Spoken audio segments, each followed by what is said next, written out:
فرمائے۔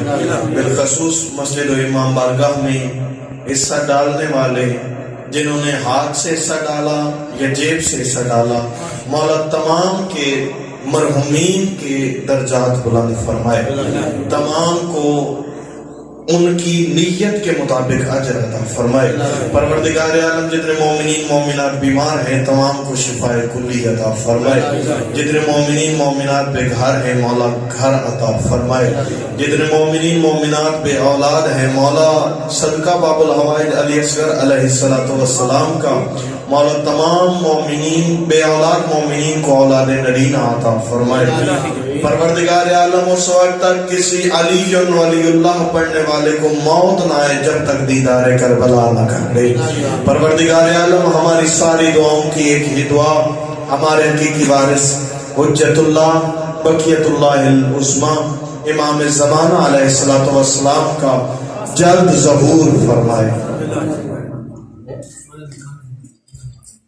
اور بھائی مظہر تو بھائی مختار کن دعا کراؤں بیمار مولا بیمار کربلا علیہ السلام کے صدقے میں بھائی مظہر اور بھائی مختار بیمار ہیں، مولا ان کو شفاء کلی عطا فرمائے، آل محمد کا کریم خالق ان کی زندگی دراز فرمائے۔ پروردگار عالم ہماری ساری دعاؤں کی ایک ہی دعا، صدقہ آج کی اجڑ جانے والی بی بی کا پروردگار عالم ہمارے حقیقی وارث حجت اللہ بقیت اللہ العظمیٰ امام زمانہ علیہ السلام کا جلد ظہور فرما۔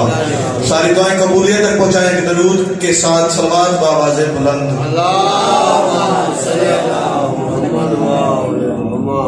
اجازت ہے کہ ذکر پاک شروع کیا جائے۔ موضوع بڑا کمال لے کے آیا تھا لیکن اب پڑھنا اتنا ہے کہ جتنا آپ سن سکیں۔ بسم اللہ بسم اللہ۔ قرآن پاک کی آیت ہے، خداوند متعال قرآن پاک میں ارشاد فرما رہا ہے کہ ہم نے، ترجمہ سنا رہا ہوں، کہ ہم نے زمین اور آسمان کو اس لیے برقرار رکھا ہے اگر حق باطل کے سامنے جھک جائے، اگر حق باطل کے سامنے جھک جائے تو یہ زمین و آسمان آپس میں دھنس کے تباہ ہو جائیں گے، آپس میں دھنس کے تباہ ہو جائیں گے۔ اب ہمیں دیکھنا ہے کہ حق کیا ہے۔ تھوڑی تھوڑی زیادہ فرمائیے کہ زیادہ بے شک نہ بولیں کیونکہ مجلس کا آغاز ہے، کیونکہ صبح کا وقت ہے اور بندے ناشتہ بھی کر کے آئے،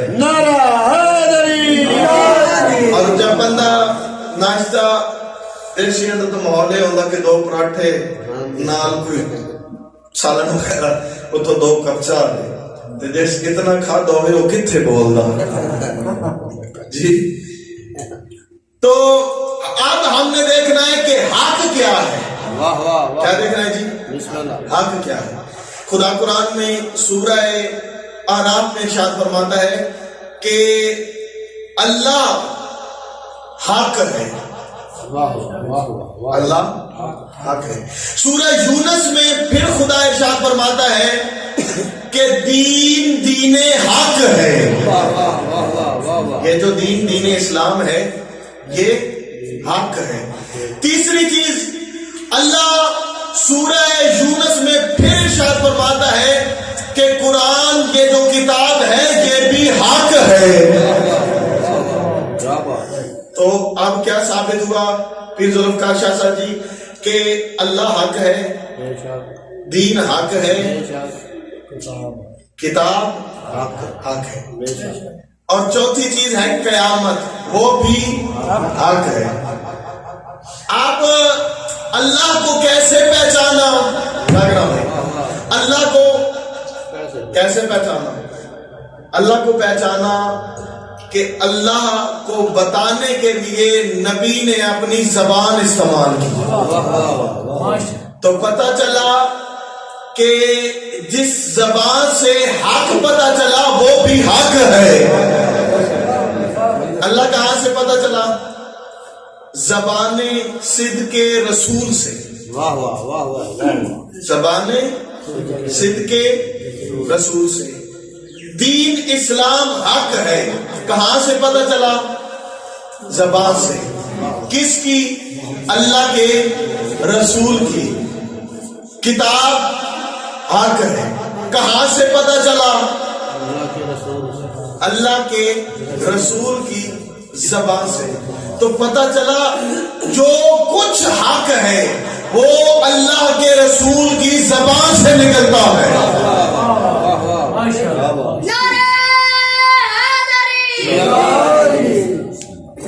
کیا ہوگا؟ دین حق ہے، اللہ حق ہے، قرآن حق ہے، قیامت حق ہے. ہمیں کہاں سے پتہ چلا؟ رسول اللہ کی زبان سے. اچھا بھائی، اگر بندہ کسی کو 20 روپے، کتنے؟ 20 روپے رشوت دے، 20 روپے رشوت دے، اور 20 روپے کتنے سارے ہوتے ہیں دفتر چو ایتھے آن لگے وہ ختم ہو گئے کرایے تے بندہ لا چھوڑدا تے او بندہ گواڑی جس رشوت دیتی ہے نا او گلی دے وچ دا بچہ پہ کھیڑدا ہوے نا گلی دے وچ تو کوئی غلط کام کر چھوڑے تو آ دن حرام جو کھوایا حرام جو کھوایا اس کام انہی کرنے تو پتہ چلا کہ جو حرام کھائے تو پھر اثر ہوتا ہے. حرام بندہ اولاد کو کھلائے یا کھائے اثر.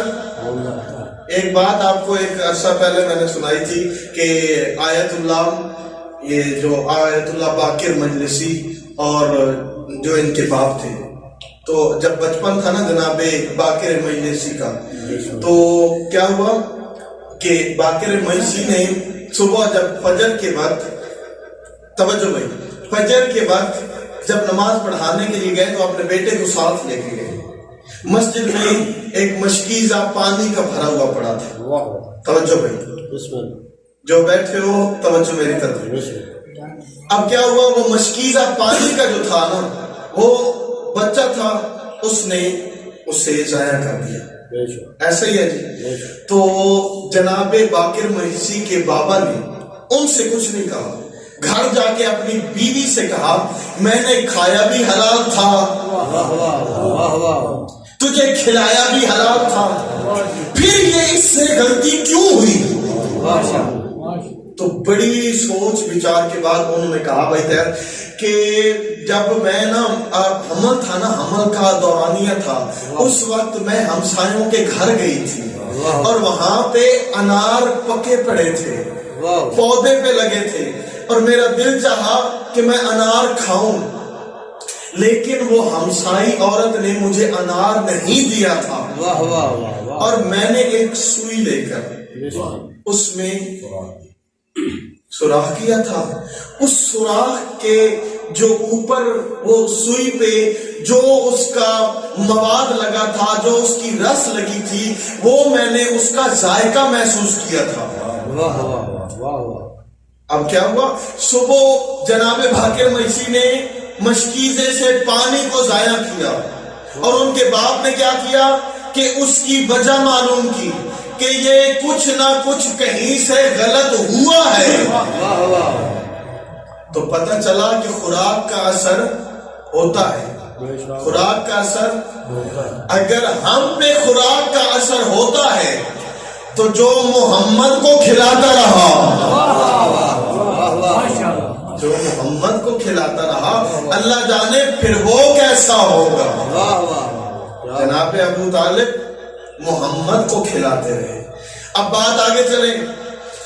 اب کیا ہے کہ خوراک کا اثر ہوتا ہے. سب سے پہلی جو خوراک ہوتی ہے اسے گڑتی کہتے ہیں، اسے گڑتی کہتے ہیں. تو گڑتی کا بڑا اثر ہوتا ہے.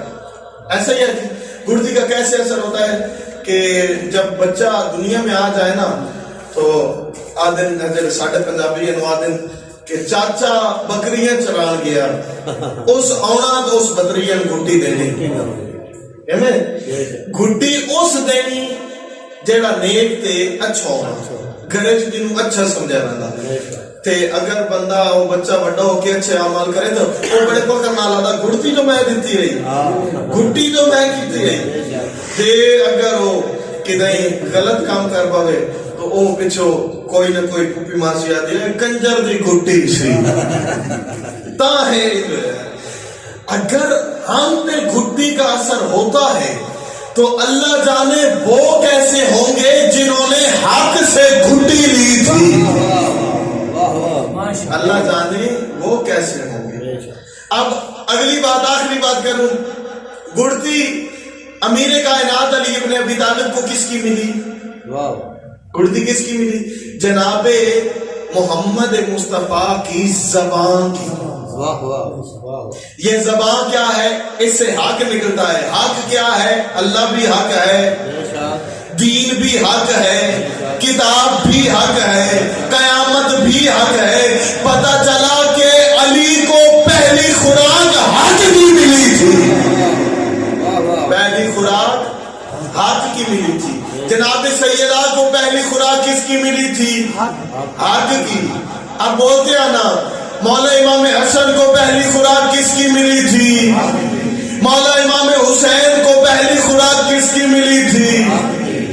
اب جب ہماری گڑتی میں اتنا اثر ہوتا ہے کہ ہمارا کردار اچھا اور برا ہو سکتا ہے, اور جو حق کی گڑتی لے کے بڑا ہوا ہوگا اللہ جانے وہ خود کیسا ہوگا, اللہ جانے وہ خود کیسا ہوگا. اب جسے گڑتی حق کی ملی ہے وہ بھی تو حق ہوگا, وہ بھی حق ہوگا نا, حق ہوگا نا. آپ علی بھی حق, بولو بھائی, علی بھی, حسن بھی, حسین بھی, فاطمہ بھی. اب یہ ملنگوں کو پاگل نہ کہنا جو 24 گھنٹے تسبیح کرتے ہیں علی حق. انہوں نے قرآن سے کہا ہے, قرآن سے. اب یہ سارے حق ہیں, محمد بھی حق ہے, اور جس سے حق نکلتا ہے وہ بھی محمد ہے.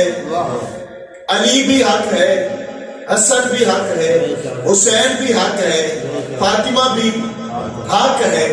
اب حق کی ضد کیا ہے؟ جاگنا پڑے. حق کی ضد کیا؟ حق کی ضد ہے باطل.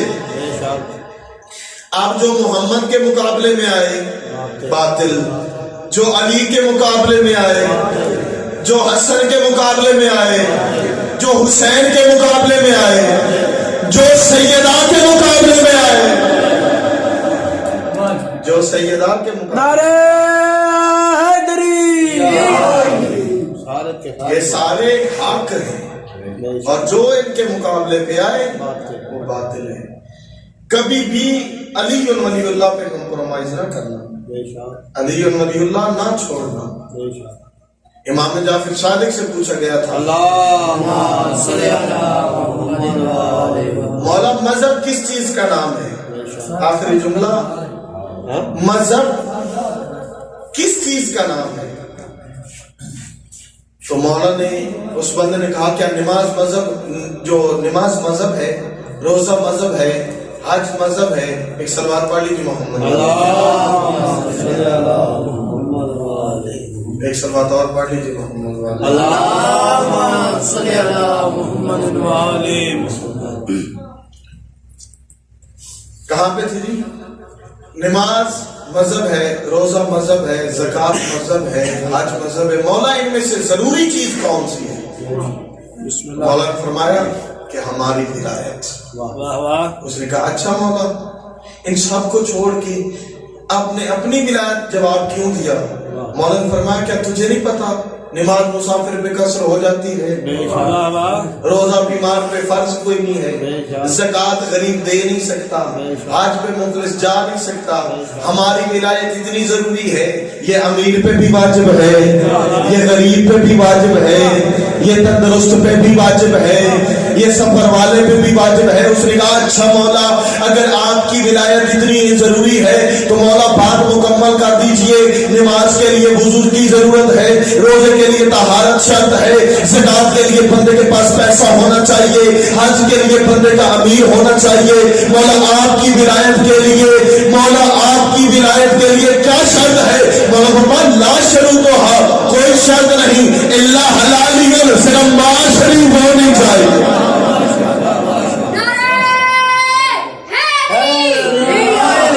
صرف ماں شریف ہونی چاہیے۔